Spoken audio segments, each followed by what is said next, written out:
Well, Bryce Koon alongside Glen West as we are here at Tiger Stadium, LSU.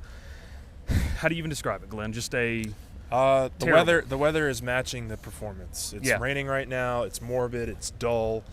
Pretty much LSU season is in terms of real like just postseason aspirations and goals that you kind of hoped that this team would have in the beginning of the year. Those are now dashed. Those Yeah. are gone, and so and it's honestly very deservedly. I mean, Yeah. they came today and they absolutely laid an egg. They did not play well in any respect. They got outcoached, outplayed, and just honestly embarrassed. This was one Yeah. of the more embarrassing losses I think they've had since I've been covering the team. You come in with all these expectations, all these hopes, all these all these stakes that are still alive, and to come out and to be as flat as they were after 2 weeks of having to prepare for this team. You're left with a lot more questions than answers, even more questions than answers, I guess, kind of leaving this game tonight. Yeah, no, you hit the nail on the head. And I think one way you can describe this game, Glenn, is you don't get beat the way that LSU did just because, somebody played better than you. You have to do a lot of the things on your own, and LSU shot themselves in the foot in multiple different ways, multiple different times. Brian Kelly talked about that fixing this roster, fixing these problems is kind of a relative term. And I think that's a good way of maybe deflecting some of the blame, some of the arguments that they're going to come out, and probably deservedly so, about this team. And I think one of the biggest ways that I can talk about this is that this is a group that – no, you're good, brother. No worries, man.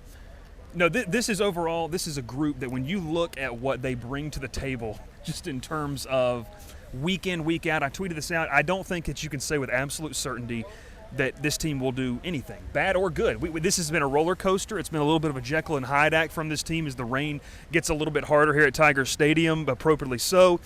Wanted to kind of get your thoughts, because we're going to keep this very short, Glenn, just because of the weather. But wanted to get your thoughts because where do you go from here? In the terms of the portal, a lot of guys didn't come up with each other. There's probably a real concern of how close can these guys stay over the next 3 games that are now, in my mind, all losable games. Yeah, it's a fair question. Honestly, I think you kind of hit. I mean, I hate to take your term there, hitting the nail on the head. Like, I just don't know what you can expect from this team. I mean, at some point you are who you are. Yeah. And we're here in week 10, 11, and this team has shown that they can play well in stretches, but in large stretches as well. They look like a team that can get beat by pretty much anybody. Yeah. And we saw that week 1 against USC, which Week is 2 now against Nichols. Week 2 against Nichols, absolutely. Yeah. I mean, you're talking about teams right now that, USC is under 500. You're talking about an A&M team that was coming off a loss, or is coming off a loss from last week. I can't remember what they did today, but the point is, like, this team is just not there yet. Like, they need some more. I think it's a little bit of a personnel deal. I think it's certainly you kind of shot yourself in the foot with the first 2 years with the defensive staff, and now you're having to play catch up here over the next this year. It's certainly a little bit of a personnel issue. You look at the Jims and the Joes on defense, and they're just not there right now. I think. I think they love this coaching staff. I don't get the impression that they've quit in any shape or form on this coaching staff, but they're just not executing. And I think Brian Kelly said this a number of times today after the game again, and it's kind of fallen on deaf ears. It's certainly fallen on deaf ears on me, but he says they got to coach them better, and I think that's just coach speak for, It's not very good. We're just we're running out of answers here. I mean, we're running out of opportunities to really get the most out of this group, and it's a really difficult kind of loss to kind of have to overcome here. I mean, this is a absolute program altering kind of a loss. I mean, they just were absolutely embarrassed on their home field in front of 102,000 fans. 300 some odd recruits and their families are And some big names. Some big names like that. I don't know how much stock you take out of this from a recruit's perspective, but I'm sure there's going to be some conversations with those guys like this isn't what we expect. The standard. This isn't the standard. This isn't what we hope you're coming here to be. We want to develop you a little bit better than that. So I mean, roundabout way of saying, like, this team is what it is right now, and there's just really no clear answers as to how they can improve over the next 3 weeks. Yeah, and I'll talk about this later in the week. We'll obviously have some great written content over at Go 24/7. Don't bail on us, folks, because a lot of good stuff coming in terms of recruiting and our opinions on this. But, Glenn, I think the message has to become for guys like DJ Pickett, for guys, that can make an impact of, okay, the fine line between you can come here and be a part of the solution to our problems, or this is also a negative recruiting point for other teams to say you might not be getting developed the way you think you might be getting developed there. And look, this is I think that they've built up relationships long enough with these guys that's not going to be an issue. But it'll be a negative recruiting point that other teams will use. It'll be a negative recruiting point for other teams. I don't know how effective it'll be. Yeah. But look, a guy like Jakeem Stewart on campus this weekend has great relationships with Frank Wilson, great relationship with Bo Davis. They need you. But they need him.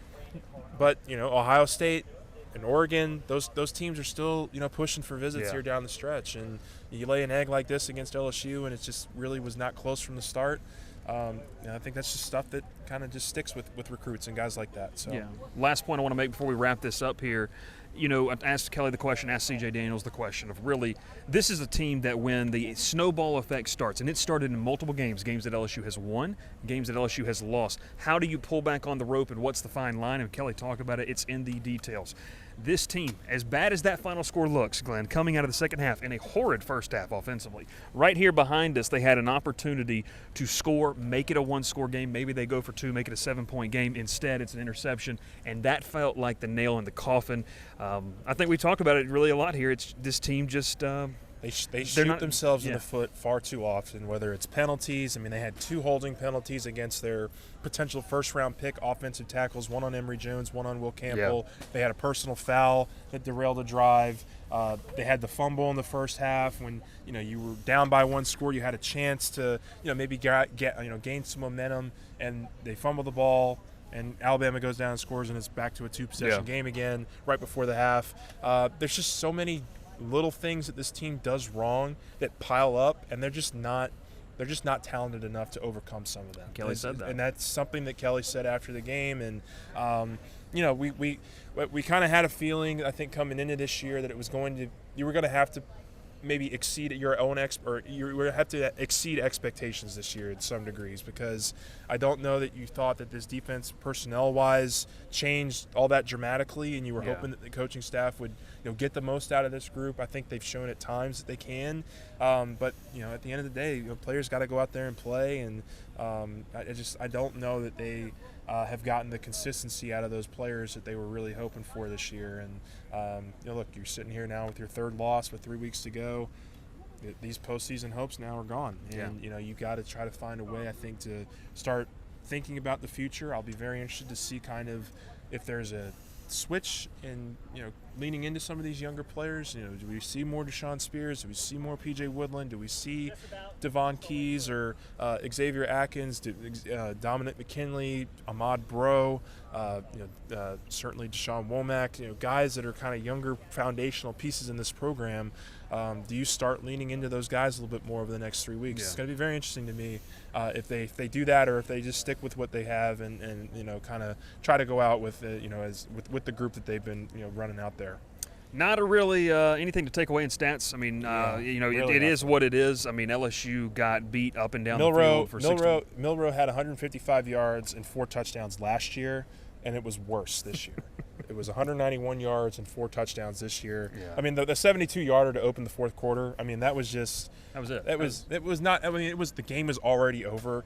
But for them to allow that to happen on the first play of the 4th quarter, it's a microcosm of the entire game. And just where this team was, at that point, they were just deflated. They were not thinking right, and I think that's another thing that Kelly and these coaches are going to have to address with these players this week as they lead up to Florida. It's going to be an interesting 7 days as they get ready to head down to Gainesville. We'll have the coverage, obviously, from there, and in the meantime, you can stay tuned to Go 24/7. A lot of content coming on Lots that. of recruiting content. Lots of recruiting. Obviously, basketball season is on its way, and then we also have baseball season under 100 days away, so a lot to look forward to if you're an LSU fan.